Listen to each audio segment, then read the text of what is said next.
রমজান এমন এক যার নেকি খাতা কলমে হিসাব করা যায় না। যারা বলেছে অন্য মাসে 1 টাকা দান করলে যত নেকি হয়, রমজান মাসে দান করলে তার 69 গুণ নেকি বেশি হয়, এ হাদিস জাল, এ হাদিস একেবারেই মিথ্যে। আল্লাহ রাসূলের বিশাল রহমতকে হাদিস দিয়ে ঢেকে দেওয়া হয়েছে। অন্য মাসে 1 টাকা দান করলে যত নেকি হয়, রমজান মাসে 1 টাকা দান করলে তার চেয়ে কত বেশি নেকি হয়। 5 কোটি বললে ভুল হবে, 50 কোটি বললে ভুল হবে। তার মানে মানুষ জানে না কত বেশি নেকি হয়। মানুষ যদি এর হিসাব করে তাহলে আল্লাহর দ্বীনকে, আল্লাহর রহমতকেও খাটো করে দেখেছে। রমজান মাসে দান করলে 70 গুণ সওয়াব বেশি পাওয়া যায়, কথাটা সঠিক কিনা? এই কথা একটা হাদিসে আছে, কিন্তু সেই হাদিসের সনদ সম্পর্কে মুহাদ্দিসরা অনেকে বলেছেন দাঈফ। তবে এতে কোনো সন্দেহ নেই, রমজান মাসের আমল অন্য আমলের চাইতে অবশ্যই অনেক উত্তম এবং মর্যাদাপূর্ণ। শেখ, রমজান মাসের ইবাদত কি অন্য মাসের ইবাদতের 70 গুণ বেশি? রমজান মাসের ইবাদত অন্য মাসের ইবাদতের 70 গুণ বেশি, এই মর্মে যে হাদিস রয়েছে সুনানে ইবনে খুজাইমায়, সেই হাদিসটি জয়ীফ, সহিহ নয়। সেই হাদিস জয়ীফ। আমরা ছোটকাল থেকে যখন সহিহ জয়ীফের তামিজ কিন্তু ছিল না, আজকে থেকে 40 বছর আগে এই চর্চাগুলি, আলহামদুলিল্লাহ আল্লাহ শুকরিয়া আদায় করেন যে এখন অনেক চর্চা হচ্ছে। সাধারণ মানুষও সহিহ জয়ীফটা অনেকটাই বুঝছে, যারা মোটামুটি দিন ইসলাম শিখছে এবং আমল করার চেষ্টা করছে। কিন্তু একসময় ছিল এক শ্রেণীর আলেম সমাজও, তারা সহিহ জয়ীফ বুঝতো না।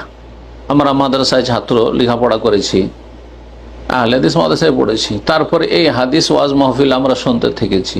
আমাদের ওস্তাদেরা অনেকে শুনিয়েছে এই হাদিস, কারণ সহিহ জয়ীফের এই তাহকিক গবেষণা ছিল না তখন। আল্লামা আলবানী রহমতুল্লাহ আলাইহির এই খেদমতটা জনগণের কাছে বা আমাদের দেশের উপমহাদেশ আলেমদের কাছে ওইভাবে পৌঁছেনি। আর তার আগের কিতাবগুলিতে এমন হয়ে ছড়িয়ে ছিটিয়ে আছে আগের কিতাবগুলিতে এই হুকুমগুলি রয়েছে যে হাদিস জয়ীফ, কিন্তু সেগুলি বড় বড় আলেমদের ছাড়া সাধারণ আলেমদের কাছে পৌঁছেনি, যার ফলে এই বিষয়গুলি সম্পর্কে জানতো না। আমাদেরকে এই হাদিস দেখানো হয়েছে, আমরাও এই হাদিসগুলো মুখস্থ করেছি। মান তাকাররাবা ফিহি বিখাসলাতিন মিনাল খায়র কানা কামান আদ্দা ফরিদা। কেউ যদি রমজান মাসে একটা নফল কাজ করে তাহলে সেই ব্যক্তি যেন অন্য মাসের ফরজের সমান সওয়াব পেল। ওমান তাকাররাবা ফিহি বিফরিদা, আর কেউ যদি রমজান মাসে একটা ফরজ আদায় করে কানা কামান আদ্দা সাবঈনা ফরিদা, তাহলে 70টা যেন ফরজ আদায় করলো। তার মানে 1 রাকাত সালাত পড়লে ফরজ সালাত 70 গুণ বা 70 রাকাত সালাতে সওয়াব পেল। একটি সিয়াম পালন করলে 70টি সিয়ামের একবার খতম করলে, এভাবে আমাদের বোঝানো হয়েছে যে একবার যদি রমজান মাসে কোরআন খতম করো তাহলে অন্য মাসের 70 বার কোরআন খতমের সওয়াব পাবে। কিন্তু এই কথাগুলি সহিহ নয়, সবগুলি ভিত্তিহীন, জয়ীফ হাদিস।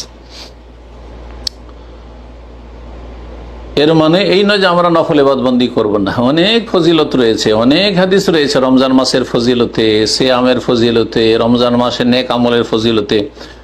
সুতরাং রমজান মাসকে আমরা আমাদের জন্য মূল্যবান জীবনের সম্পদ মনে করব এবং প্রতিটি মুহূর্তকে আমরা নেকির কাজে লাগাবো, বিশুদ্ধ ইলম চর্চার কাজে, নেক আমলের কাজে এবং দিনের দাওয়াতের কাজে, ফরজ নফল ইবাদত বন্দেগীর কাজে, মানুষের কল্যাণের কাজে। আল্লাহ রাব্বুল আলামিন যেন আমাদেরকে অনেক বেশি বেশি নেক আমলে তৌফিক দান করেন এবং অনেক অনেক আমাদেরকে রমজান পাওয়ার সুযোগ করে দেন।